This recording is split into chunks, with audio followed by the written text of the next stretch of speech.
السلام علیکم ناظرین، میں ہوں آپ کا ہوسٹ محمد سرفراز اور آپ ہمارا یوٹیوب چینل دیکھ رہے ہیں۔ ناظرین، آج ہم 2-3 مختلف موضوعات پہ بات کریں گے۔ سب سے پہلے لبنان کے شہر بیروت میں جو دھماکہ ہوا، اس دھماکے میں کتنا نقصان ہوا اور کیا کیا انفراسٹرکچر تھا جو تباہ و برباد ہو گیا، اور اس دھماکے کی وجہ کیا ہے۔ اب اس کے اوپر جو تھوڑی سی تحقیقات ہوئی ہیں اور ابھی تحقیقات جاری ہیں، اور باقی ممالک نے جن کے اوپر شبہ کیا جا رہا ہے، خاص طور پہ اسرائیل میں، تو وہاں سے کیا بیانات آئے ہیں اور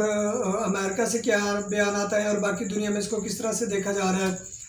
اور اس کے بعد ہم بات کریں گے جو پاکستانی حکومت نے ایک نیا نقشہ جاری کیا ہے، تو جس کے اندر کشمیر کو پاکستان کا حصہ دکھایا گیا ہے جو انڈیا کے قبضے میں ہے۔ تو سب سے پہلے بات کرتے ہیں ہم بیروت میں ہونے والے دھماکے کی۔ تو ناظرین، آپ نے دیکھا کہ کس طرح سے ایک بہت زیادہ اور شدت کا ایک دھماکہ ہوا، تو بعد میں اس کا پتہ کیا گیا ہے کہ ریکٹر اسکیل کے اوپر اس کی شدت 3.3 ریکٹر اسکیل جو زلزلہ ہوتا ہے تو اس کے برابر تھی۔ اتنے میگنیچیوڈ کا یہ زلزلہ تھا اور اس سے جو ہے بہت زیادہ نقصان ہوا، اور اس کی جو شاک ویوز تھی انہوں نے بہت سارے گھروں کو تباہ برباد کر دیا، اور بلڈنگز کو جو ہے نا وہ مکمل طور پر ناکارہ کر دیا اور کسی کو جزوی طور پر نقصان پہنچایا، اور گاڑیاں تھیں بہت ساری، وہ ان کا نقصان ہوا۔ اس دھماکے کی شدت آپ ایسے سمجھ لیں کہ سائپرس بیروت سے جو ہے 200 کلومیٹر دور ہے، تو وہاں کے اوپر بھی اس دھماکے کو محسوس کیا گیا۔ اس کی شاک ویوز جو ہے نا بیروت سائپرس میں محسوس کی گئی، وہاں پہ ان کو ایسے لگا کہ شاید کوئی زلزلہ آ رہا ہو۔ تو اتنی شدت کا یہ دھماکہ تھا، اور اس دھماکے کی مین وجہ جو بتائی جا رہی ہے ابھی تک، اس میں یہ بتایا جا رہا ہے کہ 2014 میں جو ہے نا لبنان کی سیکیورٹی اداروں نے ایک جہاز پکڑا تھا جس کے اندر جو ہے نا دھماکہ خیز مواد تھا، امونیم نائٹریٹ، تو وہ 2750 ٹن کے قریب جو ہے وہ مواد تھا۔ تو اس کو پکڑ کر ادھر ایک جو گودام تھا اس گودام کے اندر رکھ دیا گیا تھا، تو وہ وہاں پہ پڑا ہوا تھا۔ تو 6 سال سے وہ وہاں پہ پڑا تھا اور کسی کو اس کے بارے میں علم بھی نہیں تھا، اور وہ تقریباً نکارہ ہو چکا تھا یہ سمجھ کے، تو وہ ایک ایسے ہی اس کو رکھا ہوا تھا، اس کے اوپر کوئی جو ہے نا مزید کوئی پیش رفت نہیں ہو رہی تھی۔ تو یہ کہا جا رہا ہے کہ وہاں پہ پہلے آگ بھڑکی ہے اس کے قریب ہی، تو وہ آگ کیسے بھڑکی ہے، کس نے بھڑکائی ہے، تو اس کے بارے میں ابھی کوئی پتہ نہیں چل رہا، اس کے بارے میں ابھی تحقیقات جاری ہیں۔ تو وہ آگ جلی ہے، پہلے ایک چھوٹے لیول کا دھماکہ ہوا ہے جس سے ہم دیکھ سکتے ہیں ویڈیوز میں جو چل رہی ہیں سوشل میڈیا پہ بھی، تو پہلے اس سے دھواں نکلتا رہا ہے کافی دیر، وہ جو ہے نا اسموک ہوا میں رہی، اس کے بعد چھوٹے چھوٹے دھماکے ہوئے، پٹاخوں کی آوازیں بھی ہمیں سنائی دے رہی ہیں، آگ کے شعلے بلند ہو رہے ہیں، اور اس کے بعد یکدم سے ایک بہت جو ہے نا شدت کا دھماکہ ہوتا ہے، اور وہ جو ہے نا ایک شاک ویو بڑی سے زوردار نکلتی ہے جس سے جو بہت دور تک جو ہے نا چیزوں کو تباہ و برباد کر کے اپنی لپیٹ میں لے لیتی ہے، جس سے سڑک میں چلنے والی گاڑیوں بھی الٹ پلٹ جاتی ہیں، اپنے گھروں میں بیٹھے لوگ وہ بھی ایک دفعہ ہوا میں بلند ہو جاتے ہیں، کوئی دیواروں سے جا لگتے ہیں، شیشے ٹوٹ جاتے ہیں، بلڈنگیں جو ہے نا جو قریب بلڈنگز تھیں جو اس جو پورٹ ہے بیسیکلی، کیونکہ وہاں پہ وہ پورٹ وہ ساری تباہ برباد ہوگی، زیرو ٹو گراؤنڈ ہو جاتی ہے۔ اور اس کے ساتھ ہی ایک بڑی عمارت تھی، آپ کو وہ بھی نظر آ رہی ہوگی، تو وہ ڈبل عمارت تھی، دھماکے کے بعد جو ہے نا وہ بھی زمین بوس ہو گیا، اور اس کے تھوڑے سے جو ہے نا وہ بچے ہوئے اثرات۔ تو اس دھماکے سے جانی مالی جو نقصان ہوا ہے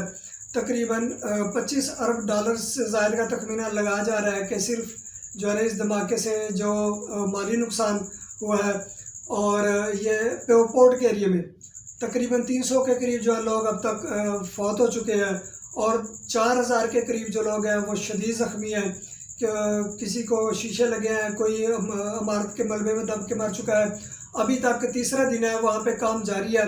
لوگوں کی تلاش جاری ہے، بہت سے لوگ جو ہے لاپتہ ہیں، جو لوگ گھر سے گئے تھے وہ ابھی واپس گھر بھی نہیں آئے،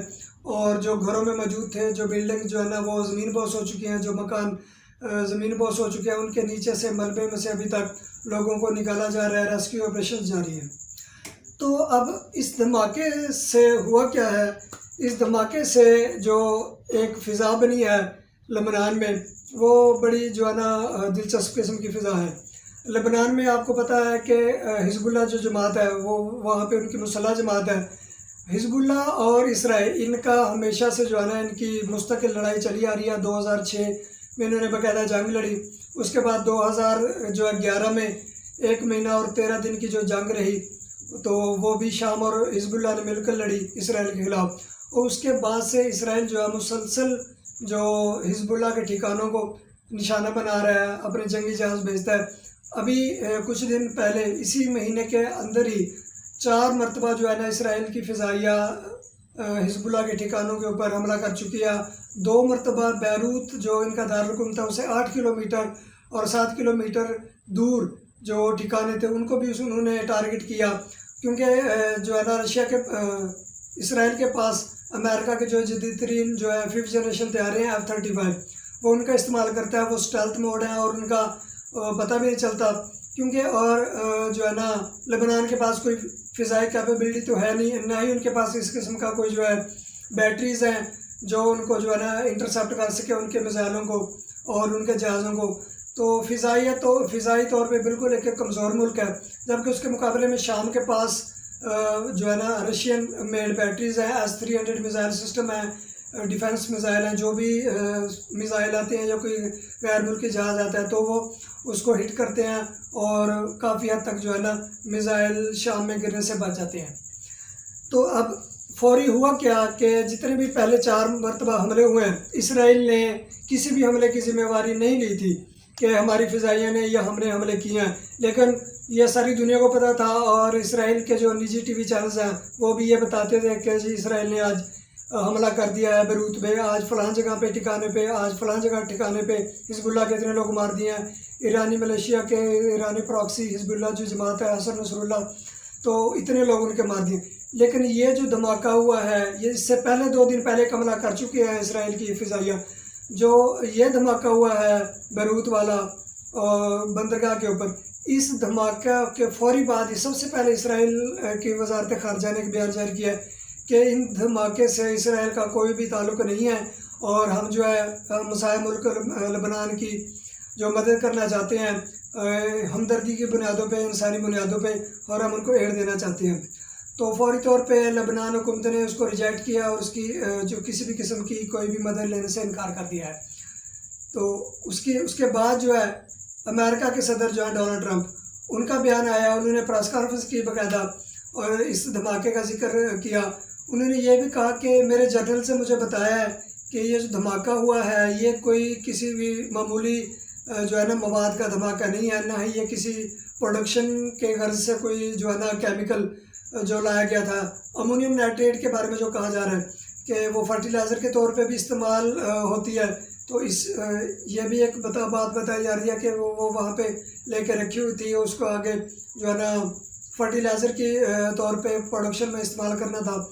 تو ڈونلڈ ٹرمپ نے یہ کہا کہ یہ جو ہے بالکل تاثر غلط ہے. میرے جنرل سے، میری جو ہے نا انٹیلیجنس سے مجھے بتایا کہ یہ دھماکہ اس نوعیت کا نہیں ہے جس کا بتایا جا رہا ہے. یہ کسی خطرناک جو ہتھیار ہے یا یہاں پہ کوئی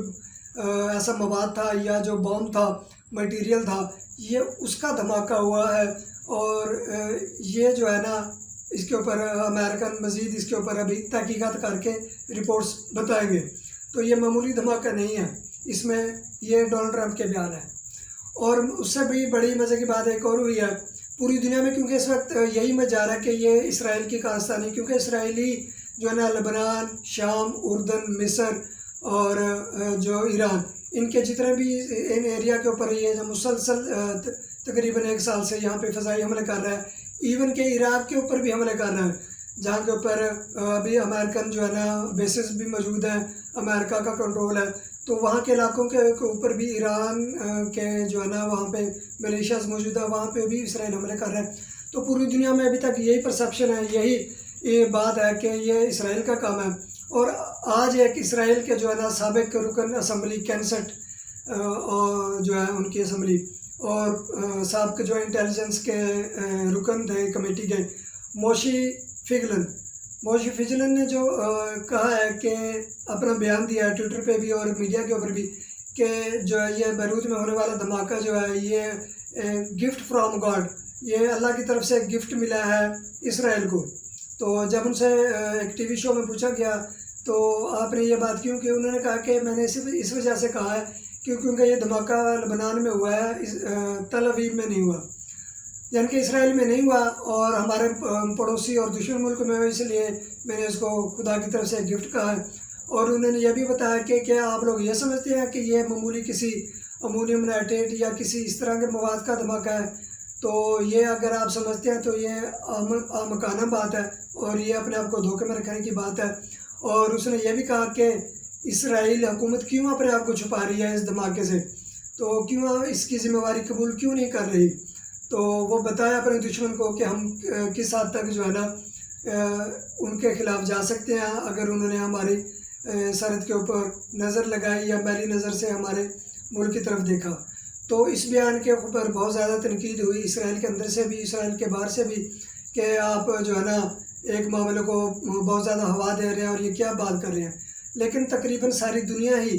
اب یہی سوچنے میں مجبور ہے کہ اسرائیل کے سابقہ انٹیلیجنس کمیٹی کے ہیڈ ہیں اور رکن قومی اسمبلی ہیں سابقہ، تو انہوں نے بیان دیا ہے تو صاف ظاہر ان کے پاس کوئی نہ کوئی معلومات ضرور ہے،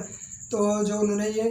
اتنا بڑا بیان دے دیا ہے اور اسرائیل کو کہا ہے کہ آپ ایکسیپٹ کریں اس کی ذمہ داری، آپ کیوں جو ہے نا لوگوں سے ڈر رہے ہیں، کیوں دنیا سے ڈر رہے ہیں۔ بہرحال ابھی تک اسرائیل اس چیز سے بھاگ رہا ہے، تو وہ یہی کہہ رہا ہے کہ ہم جو ہے نا مدد کرنے کے لیے تیار ہیں، ہم جو ہے نا فائنینشلی بھی ایڈ دینے کے لیے تیار ہیں، فزیکلی بھی،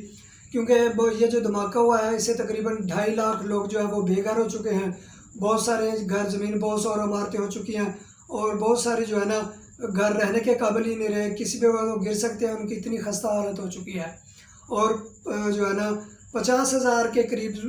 جو لوگ ہیں ان کا کاروبار تباہ ہو چکا ہے بالکل ہی، اور بہت سا ان کا نقصان ہو چکا ہے، تو وہ اب اپنی مدد کے تحت اس کے اوپر کارروائیاں جاری ہیں۔ تو ابھی اس کی تحقیقات ہونی باقی ہے، تحقیقات چل رہی ہیں، تو آنے والے دنوں میں ڈیٹیل آ جائیں گے، انشاءاللہ ہم آپ کو اس کے اوپر بتائیں گے کہ یہ جو ہے نا اس کی فائنل رپورٹس کیا آئی ہیں۔ پاکستانی گورنمنٹ نے ایک نقشہ جاری کیا ہے، اس نقشے میں دکھایا گیا کہ جو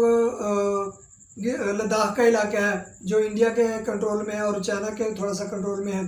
اور جو مقبوضہ کشمیر کا علاقہ ہے سری نگر کا، تو وہ پاکستان کے اس کے حصے میں باقاعدہ اس کو شامل کر دیا گیا ہے۔ یہ نقشہ آپ کو نظر آ رہا ہوگا۔ تو ایک پاکستان کی جو ایکسپریس ہائی وے تھی جو اسلام آباد سے کشمیر کی طرف جا رہی ہے، اس کا نام بھی جو ہے نا تبدیل کر کے سری نگر ہائی وے رکھ دیا گیا ہے۔ تو یہ ایک سمبولک جو ہے نا دینے کی کوشش کی گئی ہے کہ پاکستان جو ہے اپنا کلیم کرتا ہے کشمیر کے اوپر اور جو لداخ کے علاقوں کے اوپر، اور سری نگر جو ہے یہ کشمیر کا حصہ ہے کیونکہ، تو اس وجہ سے یہ ساری تبدیلی لے کے آئے ہیں۔ تو اس سے پہلے انڈیا نے بھی ایک نقشہ بنایا جس میں انہوں نے یہ شو کیا ہے، اس نقشے میں جو گلگت بلتستان کا علاقہ پاکستان کا وہ انڈیا کا حصہ ہے، آزاد کشمیر جو ہے وہ بھی انہوں نے بتایا کہ انڈیا کا حصہ ہے، اور لداخ جو چائنا کے پاس ہے وہ بھی انڈیا کا حصہ ہے، لہٰذا ان کے نقشے کے مطابق چائنا اور پاکستان جو ہے نا انڈیا کے حصوں پر غیر قانونی طور پر قابض ہیں، اور پاکستان کا جو نیا نقشہ ہے اس کے مطابق انڈیا جو ہے وہ پاکستان کے علاقوں کے اوپر قابض ہے۔ تو نقشہ بنانے کی ضرورت کیوں پیش آئی ہے؟ اس کے مختلف عوامل تو ہیں، لیکن اگر دیکھا جائے تو یہ ایک میری نظر میں تو کچھ بے بس پڑوسی کسی کیفیت ہے جو اپنے ہمسائے کے ساتھ لڑ تو نہیں سکتا، لیکن اپنے گھر کے برتنوں کو دیواروں سے مار مار کے شور شرابہ ڈالتا رہتا ہے تاکہ ہمسائے کو پتہ چلے کہ میں بہت غصے میں ہوں۔ تو یہ باتوں سے اور نقشہ کھیلنے سے تو کشمیر آزاد نہیں ہوگا۔ کشمیر آزاد ہونے کے لیے ہمیں پریکٹیکل جو ہے نا پاک آرمی کو قدم اٹھانا پڑے گا، گورنمنٹ آف پاکستان کو قدم اٹھانا پڑے گا، ورنہ نقشے کے اندر تو بہت سے ملک جو ہیں وہ کسی اور ملک کا حصہ ہیں لیکن زمینی حقائق ان کے کچھ اور ہیں۔ سنگاپور جو ہے وہ اب نقشے میں علیحدہ ایک ٹیریٹری ہے، لیکن وہ بغیر نقشے میں اگر دیکھا جائے تو وہ چائنا کے انڈر ہے۔ کریمیا کے اوپر جو ہے رشیا نے کافی سال پہلے جو ہے وہاں پہ جا کے اپنی فوجیں داخلہ کر دی تھی، قبضہ کر لیا تھا، تو لیکن نقشے کے مطابق وہ ایک آزاد ریاست ہے اور وہ یورپی یونین کے ساتھ ہے۔ اور اسی طرح جو ہے باقی اور کافی جگہوں کے اوپر چائنا ساؤتھ چائنا سی میں جو ہے امریکہ کلیم کرتا ہے کہ یہ جو ہے نا جاپان کا حصہ ہے، یہ جو جزیرے ہیں چائنا وہاں کلیم کر رہا ہے کہ میرے حصے ہیں، تو انہوں نے بھی نقشے میں اپنے نقشے میں دیے ہوئے ہیں۔ اس طرح مختلف ملکوں میں نقشے بنتے رہتے ہیں، لیکن اصل فائدہ تب ہے، اصل بات وہی ہوتی ہے جس کو دنیا بھی مانتی ہے، چاہے نقشے میں کوئی ملک کہیں بھی ہو، لیکن جہاں پہ جس کا قبضہ ہے وہی اس کا ملک ہے، اور وہی اس کے حصے میں، اور وہی اس کے قبضے میں ہے۔ تو ایسی ہی صورتحال ہماری کشمیر کے ساتھ ہے۔ ہم کشمیر میں زبانی جمع خرچ کرتے ہیں، صرف نقشہ بنا دیا ہے تو ہمارا ہو گیا، یا شدید مذمت کر دی ہے، شدید افسوس کا اظہار کیا ہے۔ تو یہ جو ہے نا الفاظ ہیں، آپ بے معنی سے ہو کے رہ گئے ہیں۔ نقشہ بنانے سے کوئی جو ہے نا بڑا طوفان نہیں آ جائے گا، نہ ہی جو ہے نا کوئی کشمیریوں کو آزادی مل جائے گی، نہ ہی ہندوستان جو ہے انڈیا کشمیر کو چھوڑ کے چلا جائے گا۔ اگر ہم نقشہ بنا کے یہ سمجھیں گے کہ انٹرنیشنل کمیونٹی پاکستان کے ساتھ ہوگی یا اقوام متحدہ اس کے اوپر کچھ ہی کرے گی، تو یہ میری سمجھ میں یہ خام خیالی ہے، یہ بیوقوفی ہے۔ اس قسم کا کوئی بھی کام نہیں ہوگا۔ انٹرنیشنل کمیونٹی جو ہے نا وہ برائے نام ہے، وہ اسی کے ساتھ ہے جس کی لاٹھی اس کی بھینس، یہ وہی نظام ہے۔ انڈیا جو ہے وہ قابض ہے، انٹرنیشنل کمیونٹی 72 سالوں سے کہہ رہی ہے ہاں بھی قابض ہے، قراردادیں پڑھی ہیں اقوام متحدہ میں، لیکن ان کے اوپر کوئی بھی عمل نہیں کرنے کو تیار نہیں۔ کیوں؟ کیونکہ امریکہ جو ہے وہاں پہ پاور میں ہے۔ جب تک امریکہ پاور میں ہے تو امریکہ کبھی بھی نہیں ہونے دے گا کہ جو انڈیا کے خلاف کوئی بات آ جائے، کوئی سیکیورٹی کونسل میں کوئی چیز پاس ہو جائے، کوئی کسی قرارداد پہ عمل ہو جائے۔ اسی طرح کے نقشے جو ہیں فلسطین کے بنے ہوئے ہیں، اور وہاں کے اوپر اسرائیل قابض ہے، اور وہ مزید جو ہے نا فلسطین کے علاقوں کو قبضے میں لے کے جا رہا ہے۔ اسی طرح کا ایک نقشہ گوگل کے اوپر بھی اگر آپ جا کے سرچ کریں